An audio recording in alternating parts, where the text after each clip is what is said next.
Assalamualaikum warahmatullahi wabarakatuh.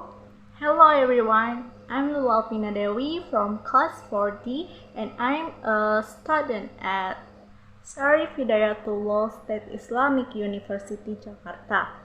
So, in this time, I want to tell you about the textbooks. The title is Language Teaching Methodology. This textbook was written by Dewi has 264 pages. Published online by Practice Hall Publisher in the year 1991. So, what kind of textbooks is this actually? I can call these textbooks as a reference book because it can be used research and a guide on how the correct teaching method is also effective, and there are lots of discussions that can add to our insight. Because of the many discussions in this book, I will summarize it in my own language, which may make it easier for you to understand this book. Okay, without further ado, let's get straight to the point.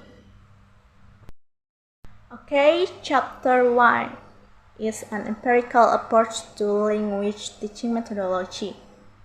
This chapter explains about defining methodology research into language processing and productions, the context and environments of learning, classrooms in actions, and exploring language classrooms.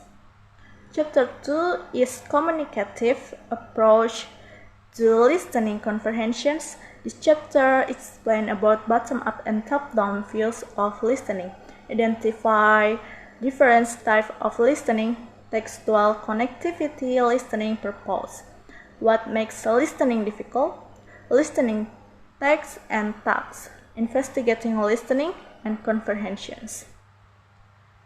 Chapter 3 is speaking in a second language.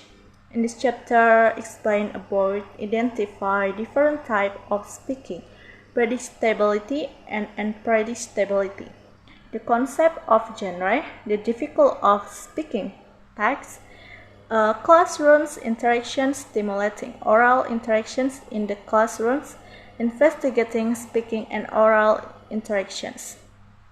And chapter 4 is reading a discourse perspective. In this chapter, explain about bottom-up and top-down views of reading, schema theory and reading, research into reading in a second language, reading and social context, types of reading text, the reading lessons, investigating reading comprehensions.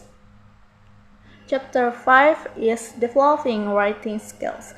In this chapter, explain about comparing spoken and written language, writing as process and writing as prose, the generic structure of written text, differences between skilled and unskilled writers, writing classrooms and materials, and investigating writing development.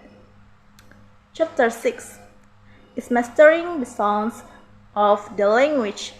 In this chapter, explain about contrastive phonology, resonance theory, and research, pronunciations in practice, and investigating pronunciations. And chapter 7 is teaching vocabulary.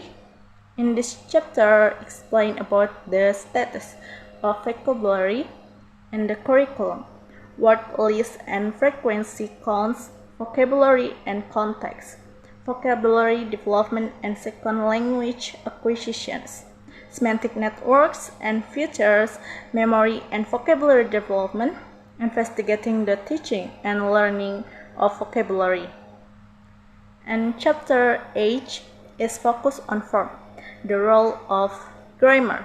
This chapter explains about the traditional language classrooms, second language acquisition research, and its influence on practice, grammatical consequences, raising, semantic, functional, linguistic, and pedagogical grammars. Pedagogical materials and techniques for teaching grammar, investigating the teaching and learning of grammar. And chapter 9 is focused on the learner, learning styles, and strategies. In this chapter will explain about research into learning styles and strategies, the good language learner, a learner-centered approach to language teaching, learning strategies in the classrooms, and investigating learning strategy preferences. And chapter 10 focus on the teachers, classroom management and teacher-student interactions. In this chapter, explain about more and type of teacher talk, teacher questions, feedback on learners' performance, classrooms management in actions, and investigating teacher talk. And chapter 11 is material development. In this chapter, explain about commercial materials, research on materials in use, materials and method, materials design, materials adaptations, and investigating materials. And chapter 12. This is the last chapter, language teaching method, critical analysis. In this chapter, explain about the psychological traditions, the humanistic traditions, the second language acquisitions tradition, and investigating method. So, methodology is concerned with how, however, with the development of communicative approaches to language teaching, the traditional distinctions between syllabus design and methodology has become difficult to sustain. An important aspect of methodology is the development of teaching routines, materials, and texts for use in the classroom. In terms of language processing, it is now generally accepted that learners need access to both top-down as well as bottom-up processing strategies. The context and environment of learning, as well as the management of language classrooms, are relatively underrepresented in the literature on language teaching methodology. And one of the aims of this book is to reduce the balance by providing a detailed and comprehensive overview of teacher and learner action in the classroom. So, this book is good for all prospective teachers, so that prospective teachers know how to teach a good language. Is also effective for all students when they teach, especially in teaching English. What I can learn from this book is in terms of how to teach the correct language to students. It's also effective for them. Then what material should I teach my students later, and how the method should I use in teaching them.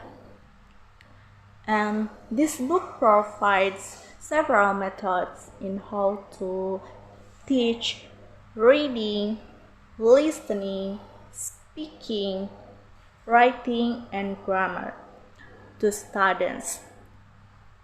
The lack of this book is only the front cover that is less interesting, and there are no examples of material that must be taught how, but Overall, the contents of the book is good and very useful for prospective teachers like me.